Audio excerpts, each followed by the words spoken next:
Welcome to Haunted Midnight Stories. Here are 3 true dark web horror stories. Before we get started, I am a new channel, and subscribing motivates me to carry on posting new content, as it takes a good amount of time browsing the internet to find the most interesting stories just for you.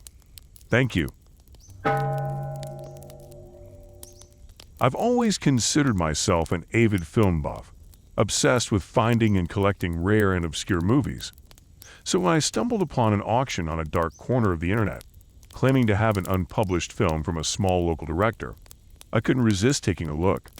The listing was sparse on details, simply stating it was the director's last work before his sudden disappearance and death.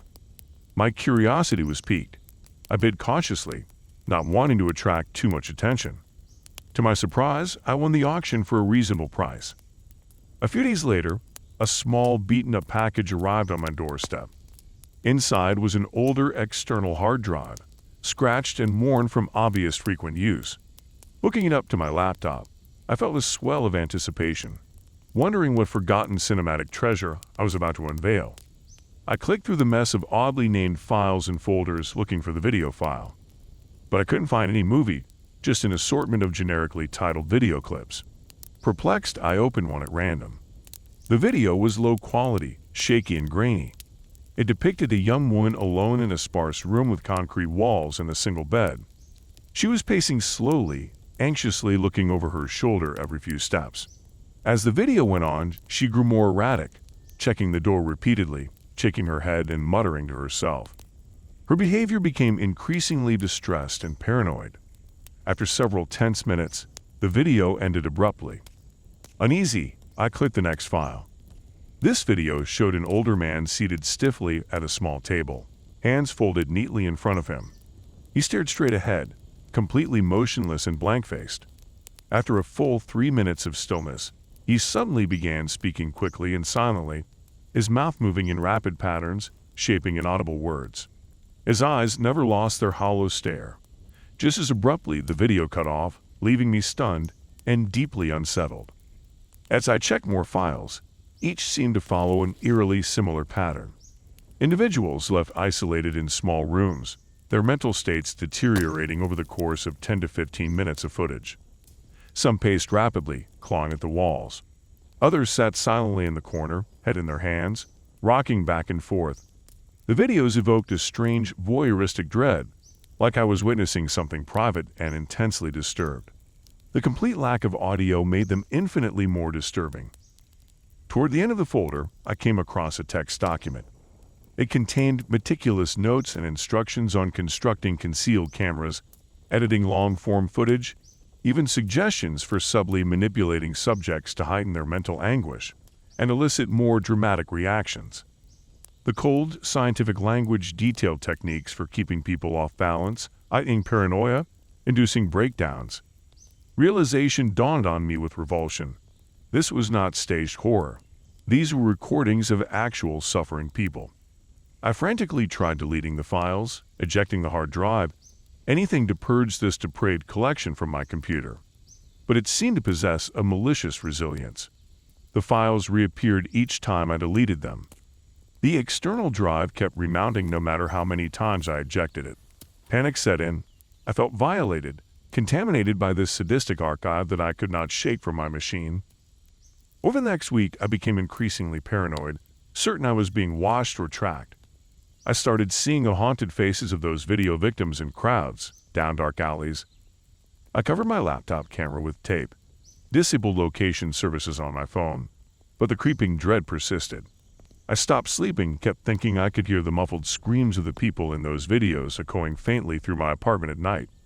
When I did manage to sleep, I would wake in a cold sweat from nightmares about being trapped in one of those rooms, subjected to unseen torments. My fixation grew unhealthy and all-consuming. I stopped contacting friends and going to classes. The outside world felt threatening and alien compared to the disturbing but familiar atmosphere of those videos. I spent days in a dissociative haze analyzing footage frame by frame, searching for clues about where and why they were filmed.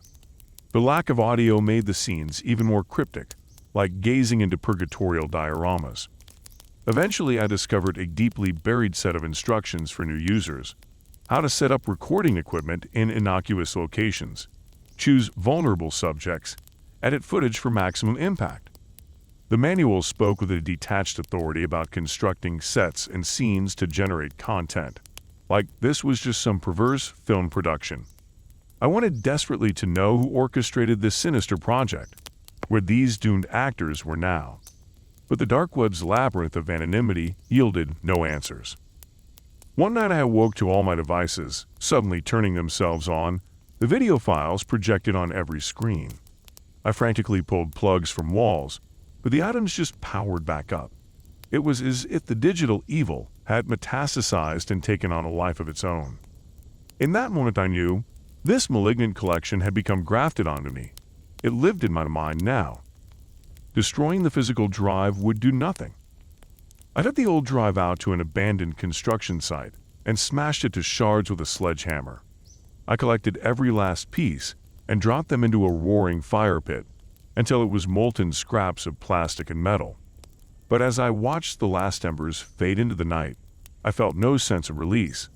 Merely destroying the vessel did not remotely begin to excise the lingering trauma I still carried. The insidious thoughts and paranoia that had bored so deeply into my psyche. In the months after, I became withdrawn and hypervigilant, avoiding anything that might expose me to the unsettling depths I glimpsed.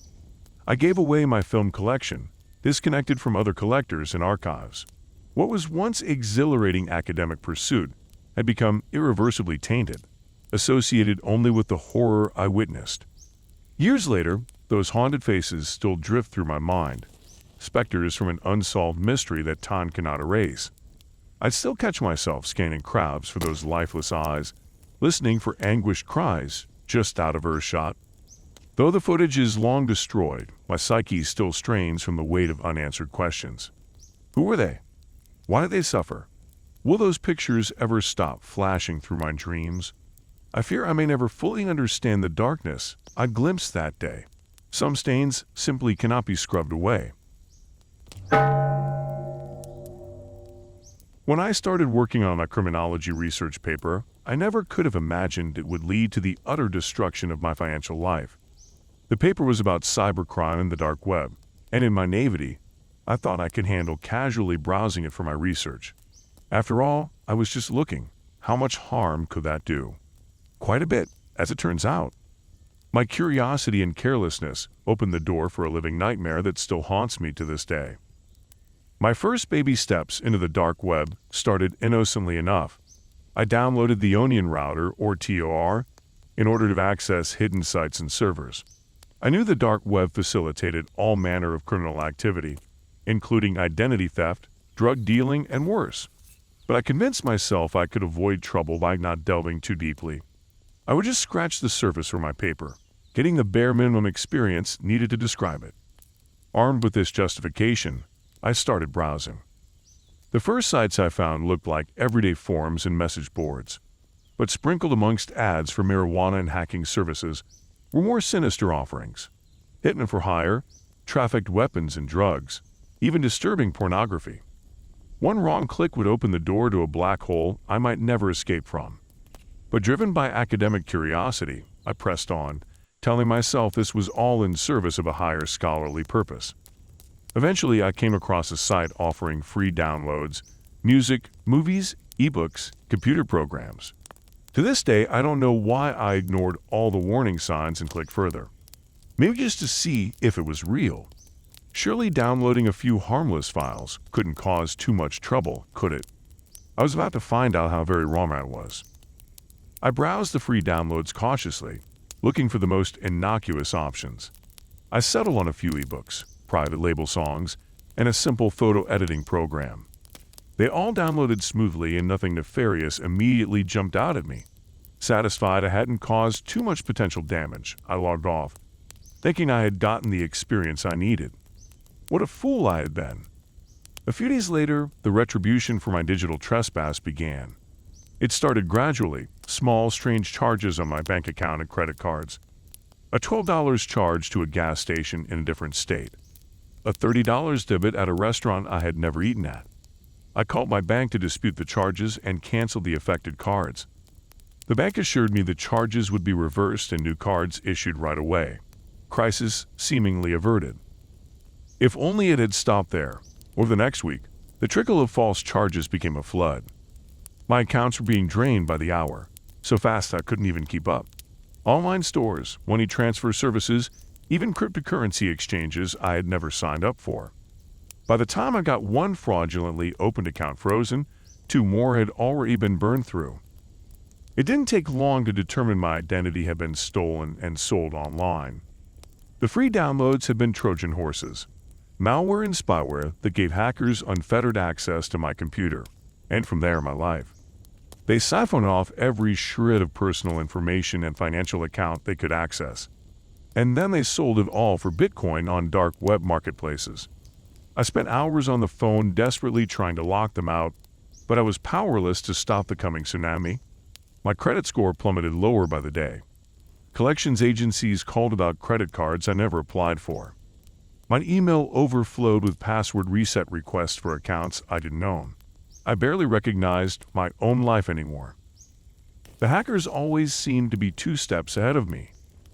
New fraudulent accounts were opened and maxed out almost daily before I could get existing ones frozen. I was in a constant race, sprinting to shut them down while also trying to untangle the false information that had already been spread about me.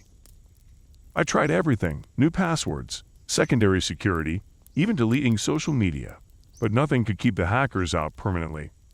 My personal information had become a commodity, bought and sold countless times over.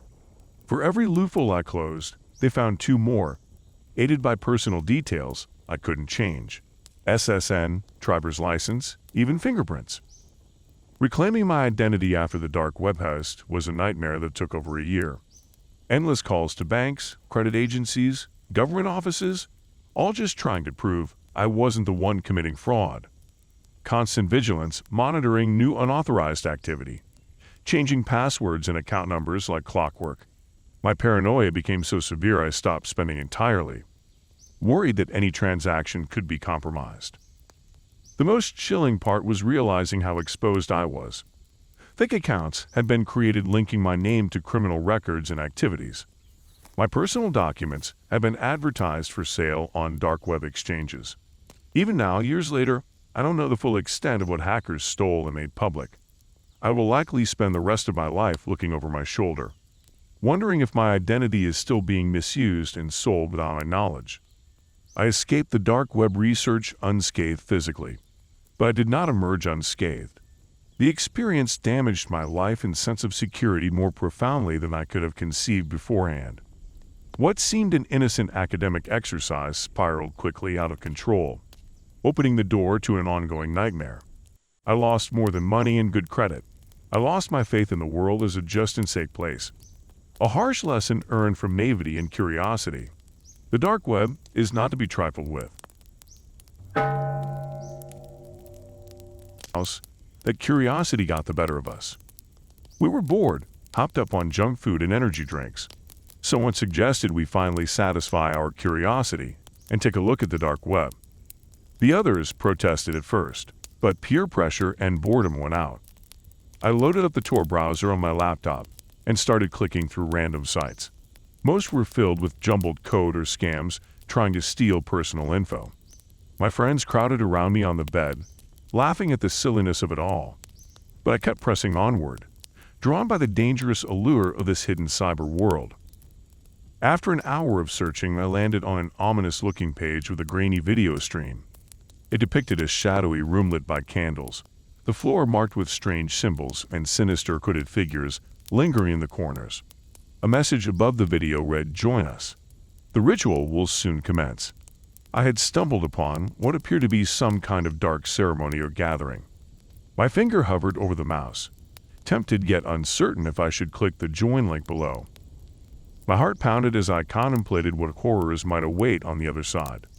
But that long-time lurking curiosity overpowered my fear. I nervously clicked the link, which began downloading a file to my computer. My friends' laughter had faded as they peered over my shoulder, uneasily waiting to see what would happen next. The file finished copying, and our screens suddenly cut to black. An intense ringing pierced the air, so loud and painful we all recoiled in shock, covering our ears. In the midst of our confusion, the lights in my bedroom began to flicker. A feeling of dread formed in the pit of my stomach. This had to be some kind of prank or computer glitch, right? But when the lights returned to full brightness, my small room was no longer so small. Sinister shadows seemed to creep along the walls, swirling and shifting unnaturally.